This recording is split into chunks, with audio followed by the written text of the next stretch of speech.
The British Library holds manuscript catalogued as Sloane, 3825, copied sometime during 17th century. It contains text called Lemegeton, or Lesser Key of Solomon, divided into 5 books, first of which is Ars Goetia, Art of Summoning Spirits. This section lists exactly 72 demons with precise hierarchies, specific powers, detailed sigils, and elaborate conjuration rituals.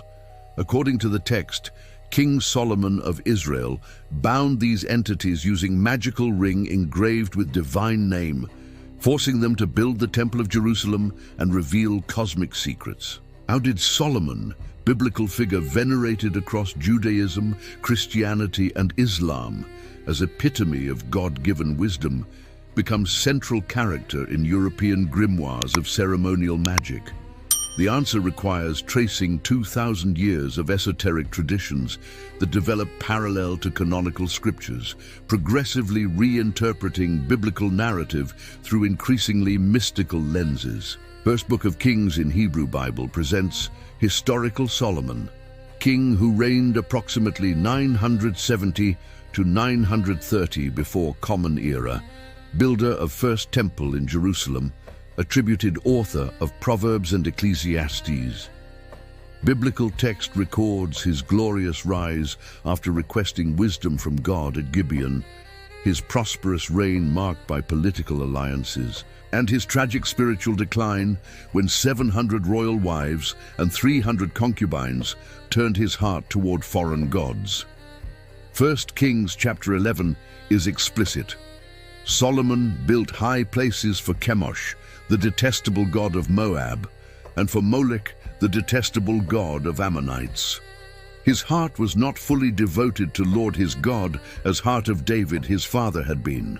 But sometime between 1st and 3rd centuries of Common Era, Hellenized Jewish communities began producing apocryphal text called Testament of Solomon. This pseudepigraphical document, never included in biblical canon but widely circulated, reinterpreted Solomon's decline as a result of literal interaction with demonic entities. According to this text, Archangel Michael gave Solomon magical ring engraved with pentagram and ineffable name of God, allowing him to subjugate evil spirits and force them to reveal cosmic secrets. Later Islamic traditions, recorded in Quran and Hadith literature, developed parallel narratives about Sulaiman the prophet who controlled jinn through power granted by Allah. Medieval rabbinic legends compiled in Talmud and Kabbalistic texts preserved stories about Solomon subduing demon king called Asmodeus. And finally, during European Renaissance, Christian ceremonial magicians like Heinrich Cornelius Agrippa systematized these scattered traditions into grimoires, cataloging complete demonic hierarchies supposedly revealed to Israelite king. This investigation will not claim Solomon literally summoned demons, transforming medieval legend into historical fact.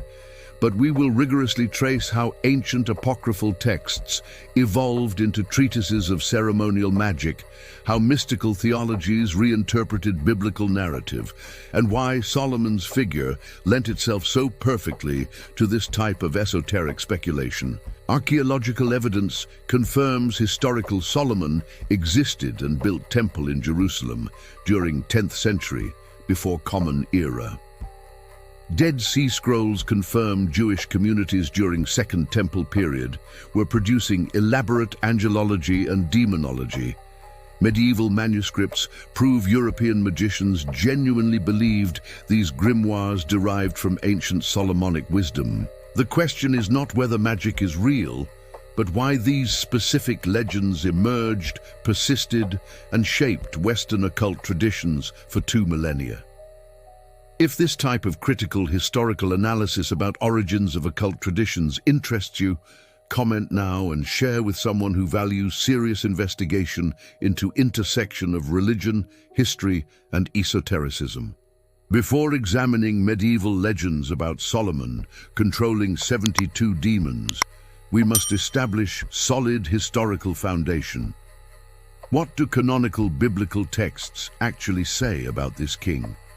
What archaeological evidence exists? How did authentic scriptural narrative provide raw material for later esoteric speculations? Without this grounding, impossible to understand how biblical figure transformed into character of occult grimoires. Solomon reigned over Israel approximately between 970 and 930 before Common Era. First Book of Kings, compiled during Babylonian exile in 6th century before Common Era, but based on earlier sources called Book of Acts of Solomon, presents king whose trajectory traverses three distinct phases: ascent marked by divine encounter, apex characterized by supernatural wisdom and temple construction, and devastating decline through idolatry introduced by foreign wives. Initial encounter occurs at Gibeon, high place where Solomon offered 1,000 burnt offerings. 1 Kings 3:5 records, "At Gibeon the Lord appeared to Solomon in dream by night, and God said, 'Ask what I shall give thee.'" Solomon's response reveals mature understanding of royal responsibility. He did not request longevity nor riches, nor death of enemies. He requested understanding heart to judge thy people, that I may discern between good and bad. This choice pleased God, who responded according to 1 Kings 3:12-13. "Behold, I have done according to thy words. Lo, I have given thee wise and understanding heart, so that there was none like thee before thee, neither after thee shall any arise like unto thee. And I have also given thee that which thou hast not asked, both riches and honor, so that there shall not be any among kings like unto thee all thy days." Immediate manifestation of this supernatural wisdom occurs in famous judgment between two prostitutes disputing maternity of living baby. Solomon ordered child divided with sword. True mother immediately begged that infant be given to other woman, revealing genuine maternal love that no imposture could counterfeit. This discernment was not mere intelligence, but supernatural capacity to penetrate human hearts. 1 Kings 3:28 records, "All Israel heard of judgment which king had judged, and they feared king, for they saw that wisdom of God was in him to do judgment." Modern archaeology provides material context for Solomonic kingdom. Excavations at Megiddo, Hazor and Giza revealed monumental fortifications from 10th century before Common Era, consistent with biblical description of cities fortified by Solomon. Complex administrative structures discovered at these sites indicate sophisticated centralized state. System of 12 administrative districts described in 1 Kings 4 corresponds to territorial divisions evidenced by ostraca from later periods. Although no contemporary inscription mentions Solomon specifically, archaeological pattern is consistent with unified kingdom during 10th century before Common Era under strong monarchy. Biblical text attributes to Solomon composition of 3,000 proverbs and 1,005 songs. Book of Proverbs in Hebrew canon preserves collections attributed to him, although modern scholars recognize multiple redactional layers. Ecclesiastes, traditionally attributed to Solomon under pseudonym Kohelet, reflects profoundly skeptical wisdom about vanity of human achievements. Song of Songs is attributed in tradition to Solomon, although text makes no such explicit claim. Construction of Jerusalem. Temple represents apex of reign. 1 Kings 6 describes elaborate structure, house 60 cubits long, 20 wide and 30 high, lined internally with cedar of Lebanon and covered with pure gold. Holy of Holies housed Ark of Covenant under monumental cherubim carved from olive wood and covered with gold. Temple consecration described in 1 Kings 8 includes Solomonic prayer acknowledging that neither heaven of heavens can contain God, much less house built by human hands. But biblical narrative also documents devastating spiritual decline. 1 Kings 11 is brutally honest about progressive corruption. Solomon loved many foreign women besides Pharaoh's daughter, Moabite Ammonite, Edomite, Sidonian, and Hittite women of nations concerning which Lord said unto children of Israel, Ye shall not go into them, neither shall they come in unto you, for surely they will turn away your heart after their gods. Solomon clave unto these in love. He had 700 wives, princesses, and 300 concubines, and his wives turned away his heart. Text specifies consequences. When Solomon was old, his wives turned away his heart after other gods, and his heart was not perfect with Lord his God, as was heart of David his father. Solomon went after Ashtoreth, goddess of Sidonians, and after Milcom, abomination of Ammonites. He built high place for Chemosh, abomination of Moab in hill that is before Jerusalem, and for Molech, abomination of children of Ammon. 1 Kings 11:6 declares, Solomon did evil in sight of Lord, and went not fully after Lord, as did David his father. This documented biblical trajectory, ascent through divine wisdom, followed by fall through religious syncretism, would provide perfect raw material for later reinterpretations. Apocryphal texts written centuries later would transform Solomon's political idolatry into literal involvement with demonic entities. His supernatural wisdom would be reinterpreted as magical knowledge. His temple construction would be reimagined as work performed by subjugated spirits. But before examining these legends, we need understand how Second Temple Judaism developed complex angelologies and demonologies that would provide conceptual framework for esoteric Solomonic traditions. Between Babylonian exile in 586 before Common Era and destruction of Second Temple in 70 of Common Era, Judaism underwent radical theological transformation that would fundamentally alter how Jewish communities understood spiritual cosmology. Prolonged contact with Persian Zoroastrianism during Babylonian captivity introduced dualistic concepts about cosmic battle between good and evil that were much less prominent in earlier Israelite theology. Subsequent Hellenistic period initiated by Alexander the Great's conquests in 333 before Common Era exposed Jews to Greek philosophy and Hellenistic magical practices that would eventually syncretize with Hebrew traditions. Dead Sea Scrolls discovered at Qumran between 1947 and 1956 provide direct archaeological window into this transformed theological world. War Scroll, apocalyptic document dated approximately to 1st century before Common Era, describes final battle between sons of light, led by Prince of Light, identified as Michael Archangel, against sons of darkness, commanded by Belial, Prince of Hostility. This text presents elaborate angelic hierarchies totally absent from Torah and earlier prophets. Michael, Gabriel, Sariel, and Raphael appear as principal archangels commanding celestial legions in predetermined cosmic warfare. Parallel to this, Jewish apocalyptic literature like First Book of Enoch, composed between 3rd and 1st centuries before Common Era in multiple redactional stages, developed complex narratives about demonic origins. Sections called Book of Watchers, chapters 6 through 36 of 1st Enoch, massively elaborate on enigmatic passage from Genesis 6:1-4, where sons of God took daughters of men as wives. Enoch identifies these sons of God as 200 watcher angels led by Semyaza and Azazel, who descended to Mount Hermon, swore mutual oath committing all to forbidden act, and corrupted humanity by teaching weaponized metallurgy, seductive cosmetics, destructive sorcery, and forbidden astrology.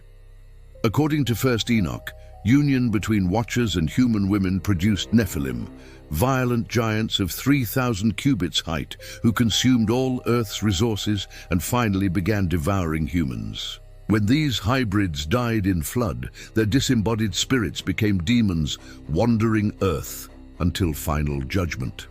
1st Enoch, chapter 15, verses 8 through 10 explains, Now giants who were born from spirits and flesh will be called evil spirits upon earth, and their dwelling will be upon earth. Evil spirits proceeded from their bodies because they were created from above. from holy watchers was beginning of their creation and commencement of their foundation. They will be evil spirits upon earth and will be called evil spirits. This elaborate cosmology provided mythological explanation for persistent presence of supernatural evil after flood. Crucial to note that 1st Enoch was never included in Hebrew or Protestant biblical canon, although Ethiopian Orthodox Church considers it canonical scripture to this day. Epistle of Jude in New Testament verses 14 to 15 quotes 1st Enoch explicitly, demonstrating that Enochic texts circulated widely in early Christianity, although eventually rejected from canon. It was in this fermenting cultural and theological context that apocryphal text called Testament of Solomon emerged, probably composed between 1st and 3rd centuries of Common Era in Hellenized Jewish or early Christian communities of Egypt or Asia Minor. This pseudepigraphical document, written in Koine Greek and falsely attributed to Solomon, represents radical transformation of biblical figure. Text was never included in any Christian or Jewish Orthodox canon, but circulated widely in Byzantine medieval manuscripts preserved in monastic libraries and eventually influenced European esoteric traditions. Testament of Solomon opens with dramatized narrative totally absent from canonical biblical texts. According to apocryphal account, during construction of Jerusalem temple, Solomon's favorite servant, described simply as temple boy, began mysteriously wasting away. Each night, demonic entity called Ornias appeared and sucked half boy's wages, half his food, and vital force from right thumb of his hand. Emaciated and pale boy finally confessed situation to Solomon, who, according to apocryphal text, became deeply disturbed and prayed fervently requesting divine intervention. As pseudepigraphical text continues, God heard Solomon's prayer and sent Archangel Michael bearing magical ring engraved with pentagram and ineffable name of God, represented by Hebrew tetragrammaton. This ring, according to legend, granted absolute authority over unclean spirits when used correctly. Michael instructed Solomon to use ring to subjugate demons and force them to work on temple construction while simultaneously revealing their natures and weaknesses. Critical to emphasize that absolutely nothing of this appears in canonical biblical texts. 1 Kings chapters 5 through 7 describe temple construction through hired human laborers, cedar wood imported from Lebanon through commercial agreement with Hiram king of Tyre, and Phoenician craftsmen specialized in metallurgy. There is no mention of supernatural assistance beyond wisdom God granted Solomon. Apocryphal Testament, however, develops elaborate narrative about demonic summoning. Solomon supposedly gave ring to servant boy, instructing him to cast it upon Ornias' chest when demon appeared again. Boy obeyed, and ring burned indelible mark on Ornias' chest, subjugating him instantly through power of divine name engraved on seal. Ornias was brought captive before Solomon, who, according to text, began systematically interrogating him about nature, origin, and weaknesses of demons. This scene establishes narrative pattern that will repeat. Solomon summons demon through ring, interrogates it about identity and function, discovers which angel can permanently subjugate it, and forces it to work on temple construction under angelic supervision. Ornias revealed, according to apocryphal account, that he belonged to constellation of Aquarius, that he fed on vital energy of beautiful young men, particularly those with golden hair, and that he could be permanently subjugated by Archangel Uriel. More significantly, Ornias informed that complete hierarchy of demons existed, each governing specific aspects of human afflictions, and all organized under authority of Beelzebub, prince of demons. Solomon, fascinated according to pseudepigraphical text, immediately ordered that Ornias bring Beelzebub in chains before royal presence. Interview with Beelzebub in Apocryphal Testament represents theologically most elaborate and controversial section of text. While Apocryphal Testament of Solomon circulated in Eastern Christian communities during 2nd through 5th centuries of Common Era, parallel traditions about Solomon as controller of spirits developed independently in emerging Islam. Quran mentions Suleiman prophet in multiple surahs, particularly Surah 27, Surah An-Naml, verses 15 through 44, where he is described commanding armies of jinn and birds. Surah 34. Surah Saba verse 12 declares, "And to Solomon we subjected wind that travelled morning journey of month and evening journey of month. And we made flow for him spring of molten copper. And of jinn, there were those who worked before him by permission of his Lord. Whoever deviated among them from our command, we would make him taste punishment of blaze." Quranic text presents Suleiman's control over jinn as divine gift granted by Allah, not as forbidden magic. This theological distinction is crucial. Islam rigorously distinguishes between miracles karamat, granted by Allah to prophets, and magic seer, considered act of disbelief kufr, when involving pacts with evil spirits. Suleiman's powers are clearly categorized as former, not latter. Surah 27 verse 40 records Suleiman's prayer, "My Lord, forgive me and grant me kingdom such as will not belong to anyone after me. Indeed, you are bestower." Allah responds by granting control over jinn and winds as manifestation of divine mercy, not result of occult knowledge acquired illegitimately. Hadith and tafsir exegetical texts elaborated Quranic narratives with additional details derived from oral traditions and possibly Jewish sources. Al-Tabari, Persian chronicler of 9th century, compiled History of Prophets and Kings, including extensive sections on Suleiman. According to these Islamic traditions, Suleiman possessed ring engraved with Ism al-Azam, greatest name of Allah, that granted him authority over jinn. Tradition preserved by Al-Tabari narrates that rebellious jinn called Sakr managed to steal ring, while Suleiman bathed, assumed Suleiman's form and ruled kingdom for 40 days until Allah restored true prophet. This Islamic narrative shares striking structural elements with Jewish rabbinic traditions about Asmodeus, king of demons, usurping Solomon's throne.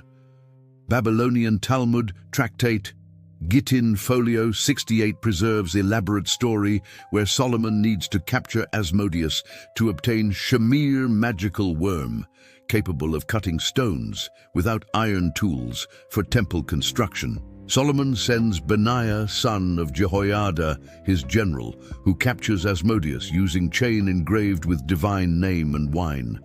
Brought captive before Solomon, Asmodeus eventually tricks king into lending magical ring, then hurls Solomon 400 parasangs away from Jerusalem and reigns in his place until Solomon manages to return and recover throne. Parallels between Jewish and Islamic traditions suggest shared sources or mutual influence during early formative period of both religions. Modern scholars debate directionality of influence, but consensus recognizes that Jewish and Muslim communities in Middle East and North Africa exchanged folkloric narratives freely while maintaining distinct theological frameworks for interpreting these stories. For rabbinic Jews, narrative served as warning against presumption and reminder that Solomon's wisdom did not prevent tragic errors. For Muslims, story emphasized that even prophets endowed with extraordinary powers remain completely dependent on Allah's will. Medieval Jewish Kabbalah developed additional speculations about Solomonic powers integrating elements of folk magic, apocalyptic angelology, and Neoplatonic philosophy. Sefer Raziel Hamalach, Book of Raziel the Angel, Kabbalistic grimoire compiled in 13th century but claiming angelic revelation to Adam transmitted through generations to Solomon, contains sections on 72 names of God derived from Exodus 14:19 through 21. Each of these 3 verses contains exactly 72 Hebrew letters that, according to Kabbalistic tradition, can be rearranged into 72 triplex names of 3 letters each, forming Shem HaMeforash, explicit name.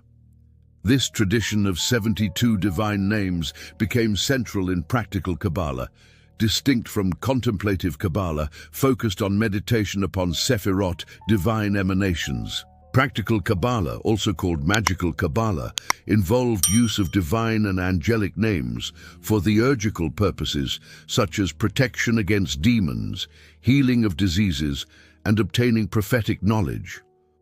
Although some Orthodox rabbis condemned these practices as bordering on idolatry, other rabbinic authorities defended them when performed with pure intention and adequate knowledge of halakha Jewish law. Kabbalistic grimoires like Sefer HaRazim, Book of Secrets dated to Talmudic period, and Harba de Moshe, Sword of Moses, preserve complex rituals attributed to Solomon involving magical circles, pentagrams, angelic and demonic names, and elaborate conjurations.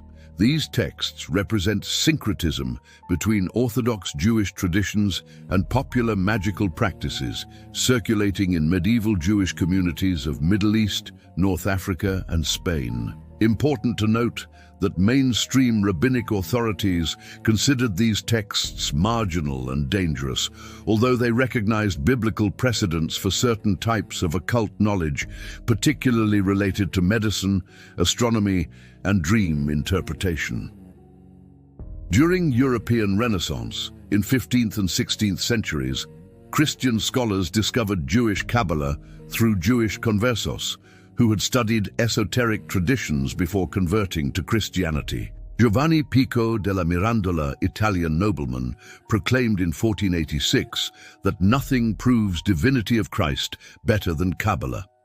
Johannes Reuchlin, German scholar, published De Verbo Mirifico, 1494, and De Arte Kabbalistica, 1517, works introducing Kabbalah to European Christian audiences, presenting it as ancient revealed theology, confirming Christian doctrines. Heinrich Cornelius Agrippa von Nettesheim published 1533, his monumental work De Occulta Philosophia Libri, 3 books of occult philosophy, synthesizing natural magic, celestial magic and ceremonial magic into coherent philosophical system grounded in Neoplatonism, Hermeticism, and Christian Kabbalah. Agrippa dedicated 3rd book entirely to ceremonial magic, including hierarchical scales of angels and demons, correspondences between divine names and planetary intelligences, and methods of spiritual invocation. Although he did not explicitly attribute entire system to Solomon, Agrippa frequently cited Solomonic authority as biblical precedent for knowledge of occult virtues in nature. It was in this cultural context of late Renaissance and Reformation that grimoires explicitly attributed to Solomon emerged, containing for first time specific list of 72 demons with names, seals, hierarchies, and methods of conjuration. Most influential of these texts would be Lemegeton Clavicula Salomonis, Lesser Key of Solomon, compiled approximately in 17th century, but claiming to transmit ancient Solomonic wisdom secretly preserved through centuries. The number 72 possesses deep symbolic significance in Jewish traditions, predating its application to demonic hierarchies. 72 elders accompanied Moses to Mount Sinai, according to rabbinic traditions expanding upon Exodus 24. 72 nations descended from Noah's sons, according to Septuagint interpretations of Genesis 10. 72 translators allegedly produced Septuagint Greek version of Torah, according to letter of Aristeas, pseudepigraphical text from 2nd century before Common Era. This number carried connotations of cosmic totality and divine order that made it attractive for esoteric systematizations. Specific application of 72 to individual demons with names, seals, and hierarchies appears first in 17th century European grimoires, particularly in Lemegeton Clavicula Salomonis, known in English as Lesser Key of Solomon. This text, composed of 5 books, represents compilation of earlier medieval magical traditions synthesized into systematic format during period when ceremonial magic experienced renewed interest among occult practitioners despite persecutions by Inquisition and Protestant authorities. First book of Lemegeton, called Ars Goetia, Art of Summoning Evil Spirits, contains canonical list of 72 demons organized according to pseudo-feudal hierarchy. Text describes each entity with name, noble titles such as King, Duke, Marquis, Earl, Knight, or President, number of legions commanded varying from 2 to 60, appearance when manifested, specific abilities, and unique seal or sigil used for summoning. Important to recognize that Lemegeton does not claim to be ancient text, but compilation of Solomonic wisdom, supposedly transmitted secretly through generations of magicians. Oldest preserved manuscripts of Lemegeton date from mid-17th century, with exemplar at British Museum catalogued as Sloane 3825, copied approximately in 1640. Philological analysis reveals text was compiled from multiple earlier sources, including medieval grimoires like Pseudomonarchia Daemonum by Johann Weyer, published in 1563, as appendix to De Prestigiis Daemonum, his skeptical treatise on witchcraft. Weyer, Dutch Protestant physician, listed 69 demons, not 72, and presented catalogue as evidence of absurdity of witchcraft accusations, not as functional invocation manual. Lemegeton expanded Weyer's list to 72, adding 3 entities and reorganizing hierarchies. Crucially, Lemegeton presents this information not as theological speculation, but as practical instructions for ceremonial conjuration. Each entry specifies when demon can be summoned based on astrological correspondences, what precautions magician must take, what offerings to present, and what questions to ask. Text assumes practitioner with knowledge of magical circles, pentagrams, Hebrew divine names, and elaborate ritual procedures described in earlier grimoires like Greater Key of Solomon, different texts circulating since 15th century. Among 72 spirits of Ars Goetia, some names clearly derive from earlier traditions, while others appear to be inventions or corruptions. Baal, listed as first king, commanding 66 legions, shares name with Baal, Canaanite deity, already demonized in biblical texts. Paimon, described as king obedient to Lucifer, appears in earlier medieval grimoires and possibly derives from Paimon mentioned in Gnostic texts. Belith, Marquis, commanding 85 legions, has obscure etymology. Asmodeus, king with 72 legions, clearly derives from Asmodeus of Book of Tobit and Testament of Solomon. Other names in list reflect corruptions of Hebrew, Greek, or Latin words. Astaroth, duke with 40 legions, represents demonization of Astarte, Phoenician goddess already mentioned in 1 Kings 11 as Ashtoreth, worshipped by Solomon. Beelzebub does not appear in Ars Goetia proper, but in parallel demonic hierarchies of other grimoires, being considered superior to 72. Some names seem to derive from astrological or alchemical terms corrupted through successive manuscript transmissions. Function attributed to each demon in Ars Goetia reflects concerns and desires of early modern ceremonial magic practitioners. Many demons allegedly teach occult sciences, philosophy, rhetoric, logic, or foreign languages, reflecting Renaissance humanist values about knowledge.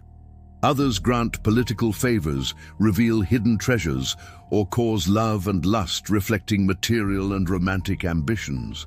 Some provoke wars or reconcile enemies, reflecting political instability of Europe during Reformation and Counter-Reformation. Several cause or cure specific diseases, reflecting pre-modern medicine, where boundaries between natural and supernatural were porous. Important to contextualize Lemegeton within broader culture of European grimoires proliferating between 15th and 18th centuries. These texts circulated as hand-copied manuscripts with significant variations between copies. Practitioners frequently added marginal annotations reporting personal experiences or modifying procedures.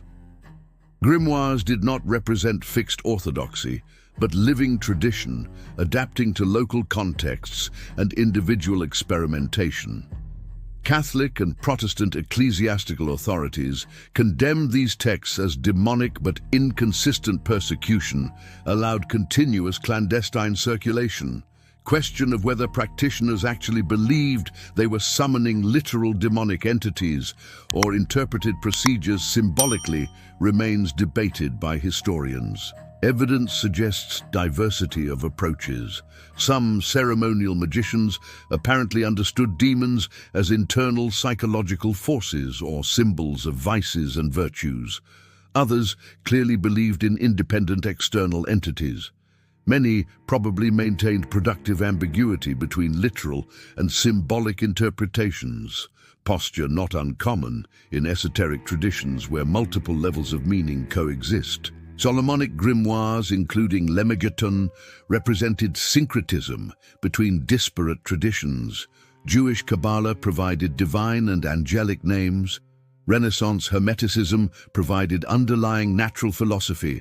Neoplatonism provided cosmology of emanations and correspondences. Folkloric traditions provided names and characteristics of local spirits. And biblical and apocryphal texts provided authority and historical precedent. Solomon functioned as unifying authority figure, allowing integration of heterogeneous elements under rubric of ancient revealed wisdom. Influence of these grimoires on modern occultism was profound. Magical societies of 19th century, like Hermetic Order of Golden Dawn, incorporated Ars Goetia into ritual curricula. Aleister Crowley published in 1904 annotated edition of Lemegeton, calling it the Goetia, the lesser key of Solomon the king, and practiced ceremonial evocations of Goetic spirits. Contemporary occultist movements including Thelema, Wicca, and Chaos Magic continue referencing and adapting Solomonic materials, often reinterpreting demons as psychological aspects or Jungian archetypes rather than literal entities. The burning question after traversing 3 millennia of textual development is, why did traditions about Solomon controlling demons persist with such tenacity across cultures, religions, and radically different historical periods? Why did Jews, Christians, and Muslims, frequently in theological conflict over fundamental questions, preserve surprisingly similar narratives about Israelite king subjugating malevolent spiritual forces? Answer reveals something profound about human psychology and universal religious needs. Solomon represented historically verifiable figure mentioned in canonical texts of 3 Abrahamic traditions. His extraordinary wisdom recorded biblically created conceptual space for speculations about secret knowledge, transcending common wisdom. His tragic decline through idolatry documented in 1 Kings 11 provided cautionary narrative about dangers of involvement with occult powers. This combination of historical authority, verified supernatural gifts, and documented moral fall made Solomon perfect vehicle for esoteric projections. But there is darker dimension.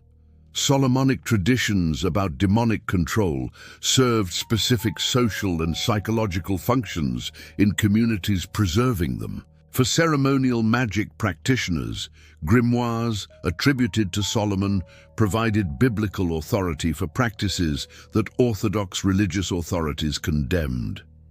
If God-anointed king could summon demons for divine purposes, then perhaps contemporary magicians could do similar, claiming continuity with Solomonic tradition. This logic allowed circumventing religious prohibitions against magic by invoking scriptural precedent, albeit spurious. For mainstream religious communities, narratives about Solomon controlling demons served apologetic purposes. They demonstrated that even malevolent spiritual forces were subordinate to divine authority when exercised through sacred names and appropriate rituals. This provided psychological comfort in pre-modern world, where disease, disaster, and misfortune were frequently attributed to demonic agencies. If Solomon could subjugate 72 princes of hell, then ordinary humans armed with prayers, amulets, and appropriate rituals also possessed defenses against spiritual attacks. Traditions also reflected anxieties about boundaries between legitimate and forbidden knowledge. Solomon was simultaneously model of divine wisdom and warning against dangerous curiosity. His knowledge of plants, animals, and natural phenomena recorded biblically was admirable.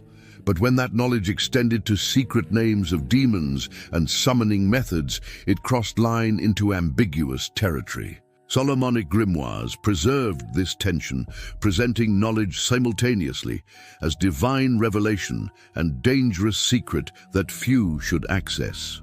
During European witch hunts between 15th and 18th centuries, Solomonic traditions acquired sinister urgency. Inquisitors and judges cited grimoires as evidence that diabolic pacts were real and that humans truly could obtain supernatural powers through demonic alliances. If Solomon recorded names and procedures for summoning demons, then accused witches could be using similar knowledge. Malleus Maleficarum of 1486 cited theological authorities on reality of demonic magic, building upon precedents established by centuries of speculation about Solomonic powers. Paradoxically, even skeptics questioning witchcraft accusations frequently accepted basic reality of demonic hierarchies. Johann Weyer, Protestant physician, who in 1563 published skeptical treatise arguing that most accused witches were mentally ill, elderly women, still included catalogue of 69 demons with detailed hierarchies as appendix to his work. Weyer believed demons really existed, but argued they deceived humans rather than serving them, making witchcraft accusations logically incoherent. His demon list would later become primary source for Ars Goetia. Enlightenment of 18th century brought growing skepticism about literal existence of demons among European intellectuals, but Solomonic grimoires did not disappear. On contrary, they experienced resurgence during 19th century Romanticism, when renewed interest in medieval Gothic and occult swept Europe and America. Esoteric societies, like Hermetic Order of Golden Dawn, founded in 1888, incorporated Ars Goetia into elaborate ritual curricula, combining Kabbalah, Hermeticism, astrology, and ceremonial magic into complex syncretic systems. Aleister Crowley, British ceremonial magician of 20th century, published in 1904 annotated edition of Lemegeton titled The Goetia, the Lesser Key of Solomon the King.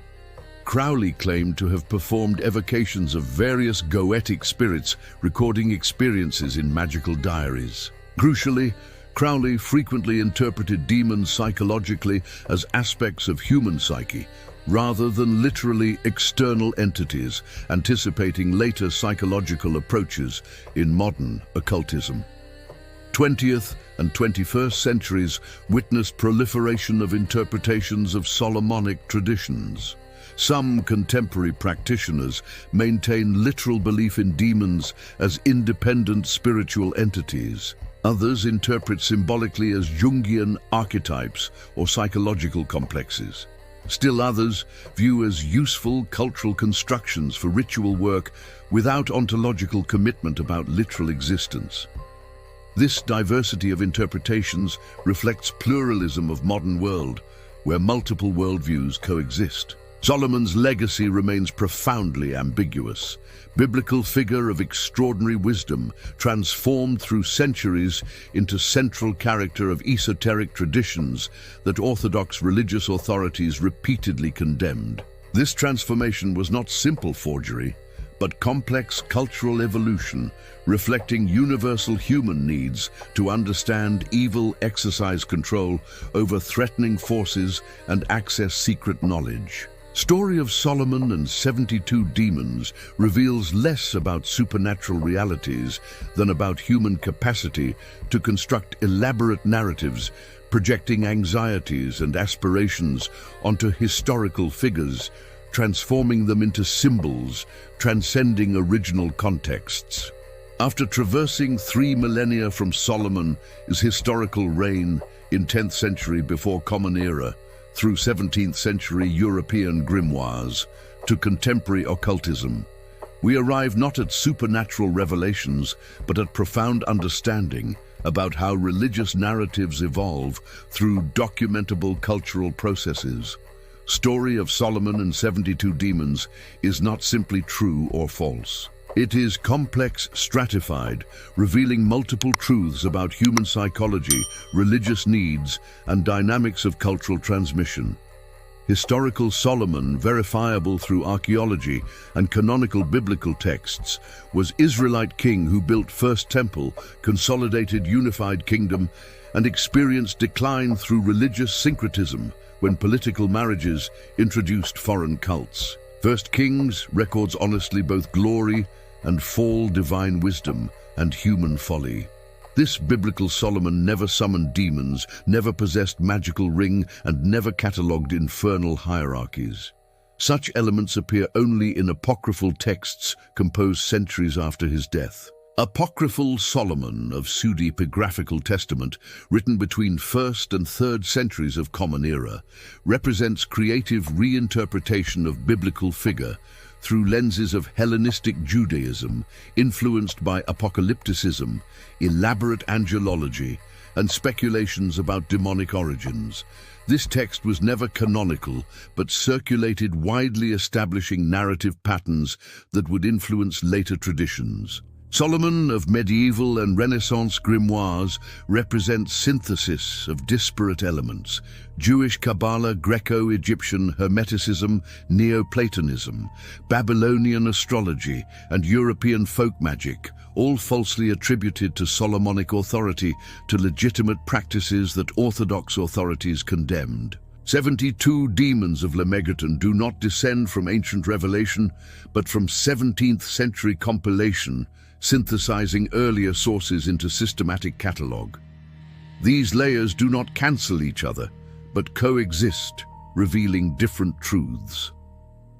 Historical truth about 10th century Israelite monarch, literary truth about how communities reinterpret foundational figures, psychological truth about human needs to understand evil and exercise symbolic control over threatening forces, sociological truth about how esoteric traditions legitimate marginal practices by invoking ancient authorities, cultural truth about persistence of narratives through radically transformed contexts. Question of whether demons literally exist as independent spiritual entities remains beyond historical scope. Religious believers maintain diverse positions about spiritual realities based on faith and personal experience that historical evidence cannot definitively confirm or refute. Historians can demonstrate that specific demon lists in grimoires are late medieval compilations, not ancient Solomonic revelations, but they cannot prove or disprove existence of spiritual dimension per se. What historical evidence demonstrates unequivocally is that humans across cultures and periods constructed elaborate narratives about Solomon controlling demonic forces, that these narratives served specific social and psychological functions, and that they evolved through traceable processes of textual transmission, cultural syncretism, and creative reinterpretation. Understanding these processes does not require discarding religious beliefs, but contextualizes them historically. Solomon remains a fascinating figure precisely because of ambiguity. Model of divine wisdom and warning about dangerous curiosity, anointed king and fallen idolater, author of biblical proverbs and supposed magician summoning demons. This multiplicity reflects not confusion, but richness of interpretive tradition, where single historical figure generated multiple meanings for different communities. Lessons from this investigation transcend questions about literal existence of demons. They reveal how religious traditions are dynamic, not static, evolving through interaction between sacred texts, theological speculation, pastoral needs, and external cultural influences. They show how authority of ancient figures is invoked to legitimate later developments. They demonstrate permanent tension between orthodoxy and heterodoxy revelation, and speculation permitted and forbidden knowledge. For contemporary practitioners of Solomonic esoteric traditions, this history does not invalidate practices, but contextualizes them honestly.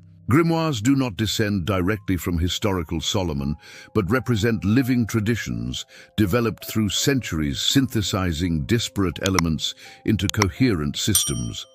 Value lies not in fraudulent antiquity, but in ritual efficacy and symbolic meaning developed through continuous communal use. For scholars of religious history, Case of Solomon and 72 Demons exemplifies universal processes of esoteric tradition development. Historical figures transform into symbols. Canonical texts generate apocryphal speculations. Marginal traditions invoke mainstream authorities.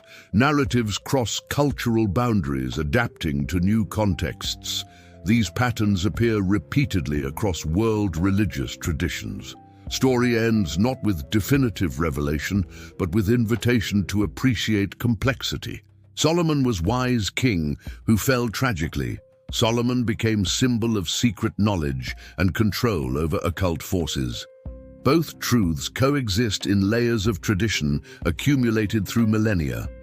Separating these layers critically without destroying meanings they carry represents challenge of responsible religious historiography. What began as investigation about 72 demons reveals finally deeper truth about 72 layers of human interpretation, transforming history into legend and legend into living tradition. Whether demons exist as literal entities or psychological archetypes or cultural constructions, or some combination, remains open question where faith experience and interpretation intersect. What historical investigation provides is not final answer, but clearer understanding of questions themselves and processes through which religious communities construct answers meaningful to them. Solomon's ambiguous legacy invites neither uncritical acceptance nor dismissive skepticism, but nuanced appreciation of how figures transcend their historical origins, becoming vessels for multiple meanings across centuries and cultures. This is not failure of clarity, but testament to generative power of religious imagination and human need to grapple with mysteries of good-evil wisdom, folly, divine gift, and human frailty through stories that evolve while maintaining connection to foundational events and figures. This investigation traversed 3 documented millennia, from 10th century before Common Era Israel to contemporary occultism, revealing not supernatural secrets, but fascinating processes of how religious narratives evolve. What we discovered does not invalidate anyone's spiritual beliefs, but honestly contextualizes how traditions about Solomon and demons developed through successive layers of textual interpretation, cultural syncretism, and specific religious needs of different communities. Historical Solomon was Israelite king, whose wisdom and decline are documented in 1 Kings. Apocryphal Solomon emerged in pseudepigraphical texts of Hellenistic period, reinterpreting biblical figure through elaborate angelology. Solomon of Grimoires represents medieval and Renaissance synthesis of Kabbalah hermeticism and ceremonial magic falsely attributed to ancient authority. Each layer reveals different truths about human psychology dynamics of cultural transmission and boundaries between permitted and forbidden knowledge. Number 72 does not appear in canonical biblical texts related to demons. It emerges from Kabbalistic traditions about divine names compiled systematically in 17th century European grimoires like Lemegeton. that synthesized earlier medieval sources. Recognizing this does not resolve ontological questions about existence of spiritual dimension, but clarifies documentary origins of specific traditions. This investigative approach respects both believers and skeptics. For believers, understanding historical development of traditions does not diminish spiritual meaning, but enriches with context. For skeptics, it demonstrates how elaborate narratives can emerge through cultural processes without need for supernatural origin. Both perspectives coexist legitimately. Persistence of Solomonic traditions across cultures and centuries reveals universal human needs. Understanding evil, exercising symbolic control over threatening forces, accessing secret knowledge, and finding authorized precedents for marginal practices.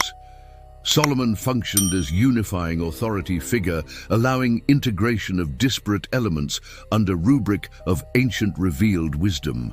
If this content expanded your understanding about historical development of esoteric traditions, like this video, so algorithm shows it to more people interested in serious religious history, comment sharing which aspect of this investigation most challenged previous perspectives or what questions remain. Share with someone who appreciates rigorous historical analysis about intersection of religion, history, and occultism. Save for future reference, especially if you study religious history, development of esoteric traditions or apocryphal texts. Subscribe to channel for future investigations, treating religious and historical topics with intellectual seriousness, honesty about sources, and clear distinction between canonical texts, apocrypha, and medieval grimoires.